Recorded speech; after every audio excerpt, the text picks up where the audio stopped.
So I want to be a little bit open up with my life a little bit. It's just something that God put on me, and I want to share it because if I'm going through this, I know somebody else is probably going through this as well. And as we're becoming something that we didn't even expect to become, we also have to think about our children and how it may affect them and learn from the things that we see as we're becoming, who God's calling us to be in ministry and still being a woman, a father, working, and also putting our kids first. And the scripture today was Proverbs 1:7, starting everything off with God, but also, asking our kids, I asked my daughter, I was like, we're going to start our day off with God, inserting, what we're doing in our lives into our children.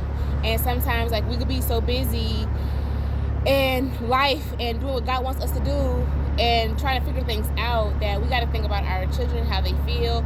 So me and my daughter, we walked, was it yesterday, day before yesterday, we walked, we had a little therapy session. And then today I asked her, I was like, I'm giving God control. What are you starting your day off with God, and what are you giving him? And what was your answer? I was getting stress. Yeah, come up. I was getting stress, annoyance, and frustration. Why? Because I'm mostly annoyed, most of the day because of Khalil. Come on, Khalil. So in this season of my life, this is my stressor. And as parents, we always have that one, but as God is doing something and shifting us, I'm seeing and I'm identifying everything right now. I'm not missing a beat. And this right here is my stressor, the one that's starting to be rebellion. But I'm also I had to realize me too, because I'm getting frustrated because trying to change things up with discipline, not doing what our parents did, not being abusive. So I was doing other things besides whooping them. And I see when God say, do not spare the rod, he meant that, do not spare the rod. So it's now that when I whoop her, I kind of feel a little bit guilty. And that's not working because it's now as parents, she thinks that I'm her friend and I'm not her friend. And then I also have to consider in a lot of things, finding out that this year that my daughter was touched by somebody close to their family, not knowing who. So it's I'm protecting her and not trying to be so hard on her, but there are things that's in her that I'm trying to pray out and pray away and do what I can as a mother by myself for right now, because people don't understand, when your child has been touched, the same things that nobody's seen in me, I see it in my daughter, how she's doing things that she don't have no business doing. She's 6. But it makes sense now after finding out what God released this year, January 2nd, her auntie finally saying, oh yeah, somebody touched her. But y'all don't care enough. Nobody's reaction was how, when they told me, my reaction was war, rage, all of that. They were just oh, calm, it's okay, God gonna take care of it, y'all, this not your family, so nobody's gonna be protective or how I am about my kids. So in this season of my life, I'm learning how to discipline and loving on my daughter.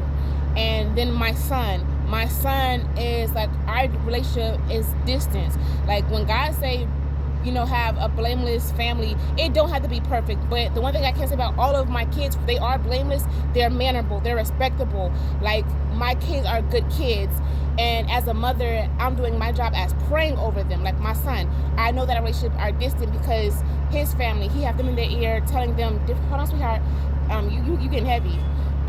There's things that has been done, there's things that has been said, and my son had I love kids. This is why when adults tell me I don't like correction or I don't like hearing things, I don't, back off, shoot, because my son told me, he's Mommy, I feel that you're a hypocrite because why are you treating them one way, but when with me, and I was able to have that conversation with my son, you got me when I was broken. So it's now that I'm doing things, and God got me at 30, and I sat with my kids at 2020, and I sat them down and I talked to them and I apologized, and I heard my son out. My son told me this is why I was scared of you. This is why, because there were certain patterns and things that was in me that my father did that was coming out towards my son. So when I was frustrated, there were incidents where I had punched my son in his stomach hard, and I wasn't trying to. It was just out of frustration, and then it's how I got whooped. I wasn't whooped no normal way, no beating, no belts or nothing like that. The abuse I got from my father was slaps. It was stuff like that. So I was trying not to do that with my son. And then when I did, I was doing things correctly, it just seemed people try to get me in trouble. So his grandma, when I whip my son, because my son is a light bright, and I'm learning with her, I whoop her now. Like they got their own discipline together. We sat down, we made up rules. So when they get in trouble and it's something, the minimum licks is 20. They decided 20. So they got 20, so they're doing things so they don't get in trouble. But this one right here, she been getting her 20 licks. And that's me installing. I told them, like, it's discipline, because if I don't teach y'all now, y'all gonna think that it's okay to do what y'all do, and then now it's on me that y'all are rebellious. So I'm trying to break the patterns that's in myself. I wasn't taught doing things the right way. Abuse was what was done to me, and I don't want to abuse my kids. I feel like I'm abusing you whooping wrong. No, so I talk to my kids, I sit my kids down, so we're doing things a little bit differently. Dahlia, come here, sweetheart. And then with the relationship with my son, I talked to my son on Friday, and again, okay, because I got mine going faster. So my son was like, Mommy, you a hypocrite, because he doesn't understand the way that I treat them.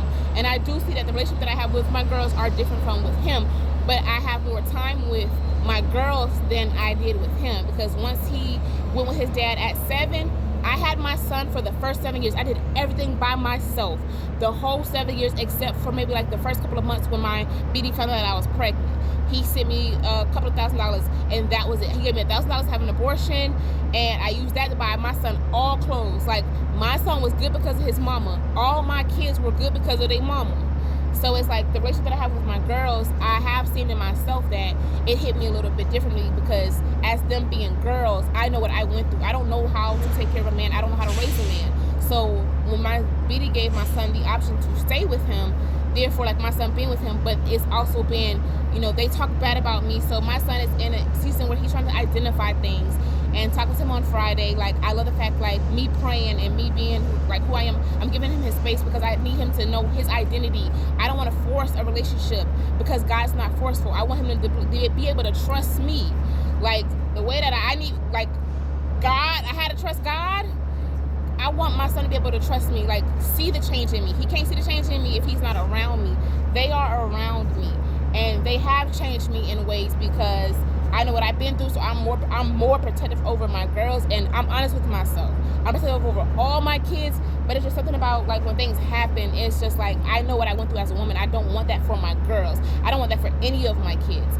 So therefore, like, I'm going to be honest with me, and I don't care what the world is doing, what everybody else is doing. My biggest responsibility is make sure I keep my relationship with God first, and my children. The ministry, nothing else matters. And then I notice when things happen within this, like, I won't get on here unless this is good.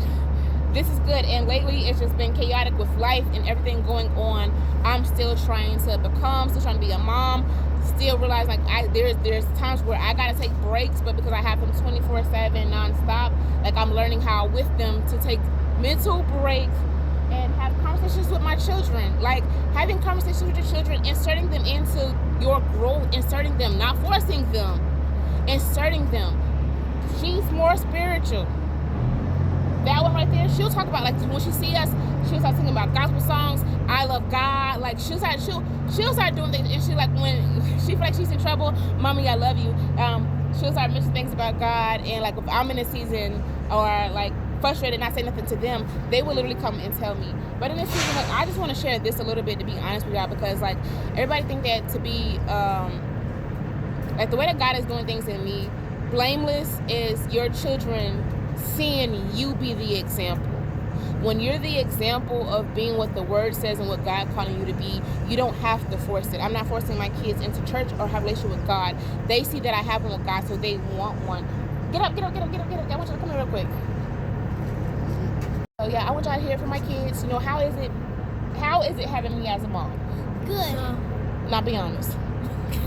Be honest. Go ahead, Daddy. Alright. So having you as a mom, like, it's difficult. It's difficult, but it's also fun, because you spoil us with food, and you just, like, you go back to being normal. Like, you don't gotta, like, I was gonna say, you don't gotta spoil us all the time, okay? Like, Mommy pray all the time, and she be good, and I love her. She's a great mommy. Dolly's a big sister. Maggie's a big family.